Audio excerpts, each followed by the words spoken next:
Très chers frères et sœurs, Notre-Dame de Québec,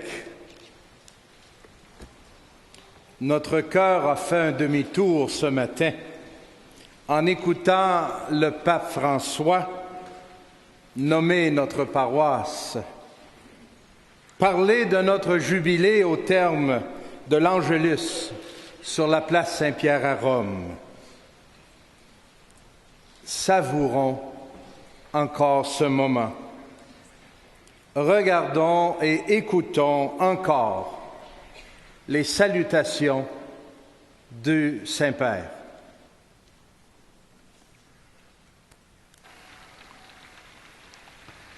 Ci uniamo spiritualmente alla Chiesa che vive nell'America del Nord, che oggi ricorda la fondazione della sua prima parrocchia 350 anni fa, Notre-Dame de Québec. Rendiamo grazie per il cammino compiuto da allora, specialmente per i santi e i martiri che hanno fecondato quelle terre.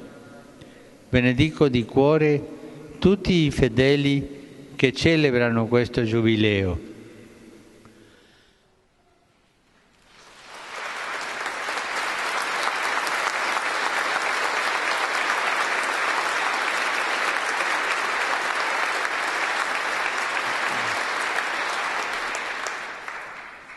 Le 350e anniversaire de fondation de la première paroisse au nord des colonies espagnoles, paroisse fondée par le bienheureux François de Laval, est une occasion exceptionnelle pour proposer un jubilé qui permette à chaque personne de rencontrer Jésus-Christ par la démarche intérieure et personnelle d'un pèlerinage. Nous vous proposons d'entendre la parole de Dieu, de la méditer et de la mettre en pratique. Les soucis de la vie quotidienne peuvent obstruer la porte qui nous conduit à Jésus. Mais la parole de Dieu, la vie éclairée par l'Évangile, nous donne un accès intime et immédiat à lui.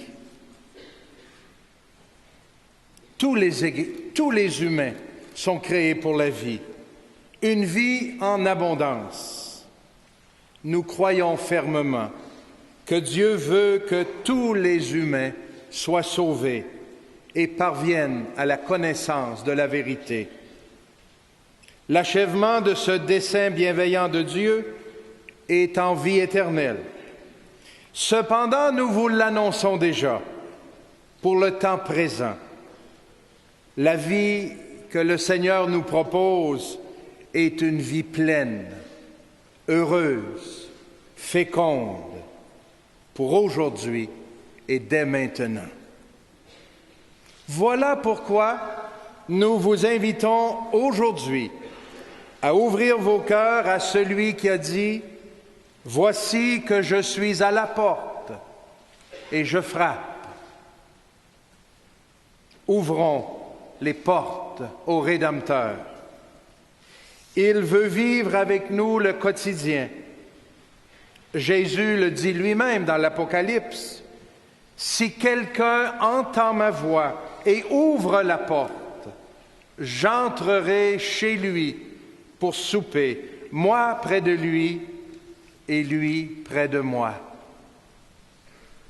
Accueillir l'amour de Dieu, écouter l'Évangile avec les oreilles de son cœur et le mettre en pratique, célébrer les mystères de l'incarnation et de la rédemption, tout cela dispose à l'annonce de la bonne nouvelle à tous les humains de toutes les nations. Nous sommes tous des fils et des filles d'immigrants. Il y a plus de 10 000 ans, les premières familles arrivées en Amérique sont probablement venues par le nord du continent, d'Asie peut-être même d'Europe. D'autres sont venus par la mer au cours du second millénaire, librement pour la plupart, certains cependant sous la contrainte pénale, dans la servitude de l'esclavage, d'autres encore en fuyant les horreurs des guerres et des famines. Pour la majorité d'entre nous, nous devons notre présence ici à un passage vécu par des ancêtres plus ou moins lointains. Passer d'un lieu à un autre implique toujours un renoncement, un détachement. Perdre pied dans l'avenir mouvant et obscur, c'est angoissant, mais c'est aussi pénétrer en Dieu, comme le dit Teilhard de Chardin. Il précise que c'est une forte et béatifiante expérience. Pour plusieurs de nos ancêtres, le Nouveau Monde s'est révélé une terre d'espoir, de libération, d'émancipation, de droit et de dignité. Pour d'autres, ce fut, et c'est encore, le rêve d'un affranchissement et d'une sécurité encore limitée et inachevée. La porte sainte que nous venons d'ouvrir pourrait n'être qu'un jeu bien anodin, vous savez, entrer, sortir. Quelle grâce que cette expérience d'un passage dans notre vie personnelle, communautaire, ecclésiale et sociétaire. Je vous invite à préparer votre passage. Venez franchir la porte sainte en communion de cœur, d'esprit et de chair avec vos ancêtres qui ont franchi nos terres. Je suis venu sur ce continent grâce à mes ancêtres. Vous êtes venus, vous aussi, avec vos ancêtres. Assumons notre héritage avec reconnaissance et avec fierté. Communions à l'audace et au courage des premiers passeurs. Élargissons notre communion à tous les passeurs, aux autochtones, amérindiens et inuits, aussi à ceux qui sont venus d'Europe, d'Afrique, d'Asie. Le jubilé auquel nous vous convoquons est une fête, une mission, j'oserais dire, qui ouvre notre horizon à l'humanité entière. Cela suppose que chacun, chacune, fasse fructifier son héritage en contribuant à la grande marche du monde. Nous sommes à notre tour des passeurs. Ce moment de communion avec l'humanité, passé dans le nouveau monde, ouvrira nos yeux et notre cœur à bien des beautés et des réalisations dont nous sommes si fiers. Elle ouvrira aussi nos yeux à bien des souffrances, des épreuves, des injustices. Oui, mes amis, le pèlerinage auquel nous vous convoquons est à la fois un temps d'action de grâce et de réconciliation. Ce passage par la porte sainte entraîne le passé, le présent et le futur, dans l'instant de notre héritage et de notre contribution à l'avènement du royaume que Dieu désire et à l'avènement du monde que Dieu désire. C'est aussi un temps de purification. Rappelons-nous notre baptême. C'est là que nous sommes nés à la relation filiale avec Dieu. C'est là que nous sommes morts avec le Christ et ressuscités avec lui. Nous combattons en nous et autour de nous le péché et tout ce qui diminue, défigure, détruit le corps du Christ.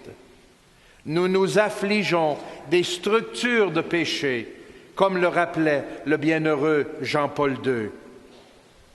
Passer par la porte sainte, c'est un signe de repentir et d'engagement vers un monde nouveau, vers la Jérusalem céleste que nous expérimentons un peu plus chaque jour par notre contribution à sa construction.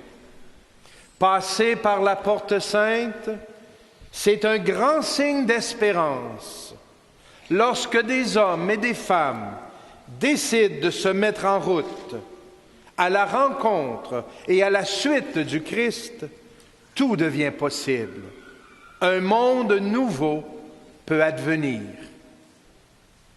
Nous vous invitons, vous tous qui êtes baptisés, et quelle que soit votre allégeance ecclésiale, catholique, orthodoxe, anglicane, protestante, nous vous invitons à rencontrer le Christ, le Fils donné, crucifié, ressuscité, qui nous permet de partager son incarnation. Il y a quelques jours à peine, le pape François nous partageait ces mots, et je le cite. « J'invite chaque chrétien, en quelque lieu et situation où il se trouve, à renouveler aujourd'hui même sa rencontre personnelle avec Jésus-Christ, ou au moins à prendre la décision de se laisser rencontrer par lui, de le chercher chaque jour sans cesse. Il n'y a pas de motif pour lequel quelqu'un puisse penser que cette invitation n'est pas pour lui.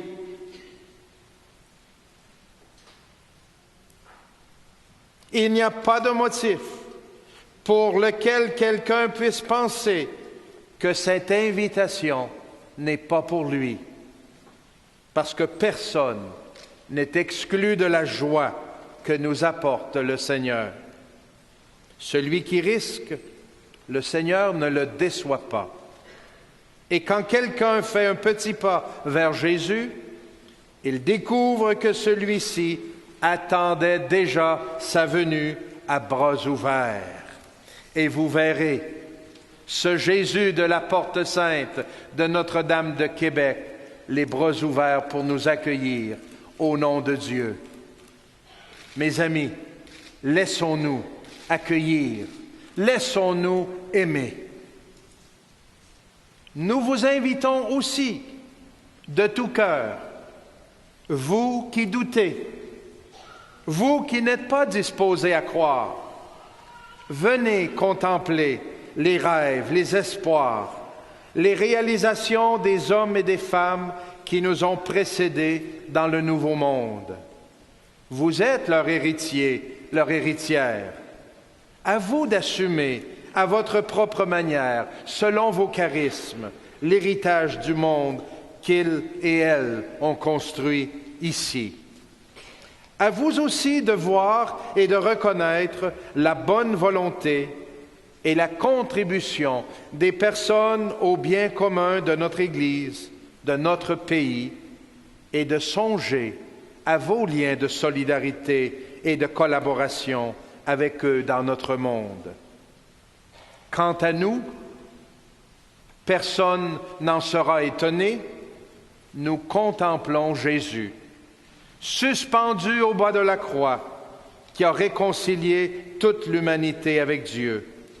Nous reconnaissons en lui le guide, le Messie, le Sauveur. Il nous apprend à être enfants de Dieu à chaque instant de notre vie. Nous reconnaissons en lui le Fils bien-aimé du Père, né de Dieu. Il a pris chair de la Vierge Marie et s'est fait homme en tout semblable à nous. Il a connu nos épreuves et nos tentations.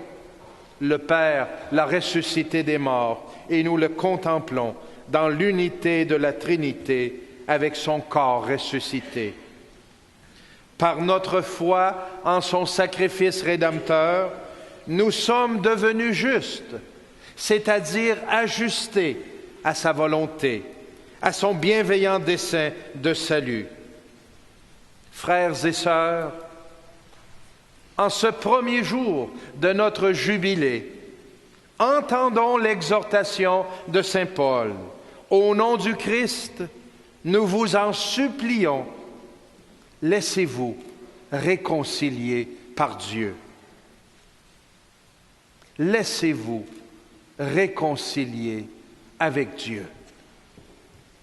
Pour notre joie et notre bonheur, nous accueillons cette réconciliation et nous l'annonçons à ceux et celles qui ne l'ont pas encore entendue ou qui n'y ont pas encore consenti.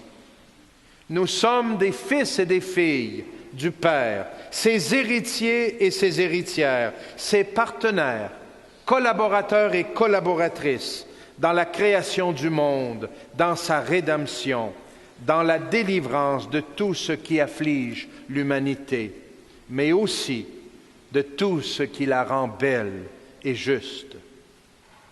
Laissons le Père nous dire à chacun, à chacune, « Toi, mon enfant, tu es toujours avec moi. Tout ce qui est à moi est à toi. » Il faut bien se réjouir que le mort soit revenu à la vie, que le perdu soit retrouvé. Nous sommes en ambassade pour le Christ. Si nous partageons la mission du Christ Jésus, nous portons aussi notre croix chaque jour. Nous marchons à sa suite afin de parvenir à la plénitude de l'être humain. Nous rencontrons avec lui l'incompréhension et la haine du monde, mais nous gardons notre confiance en lui sans craindre même de donner notre vie pour lui. Il a vaincu le monde, il nous donnera la victoire. Pour le temps présent, que l'Esprit Saint nous garde dans la paix, la joie et la communion fraternelle. Et j'aimerais terminer cette réflexion avec un bref moment de prière.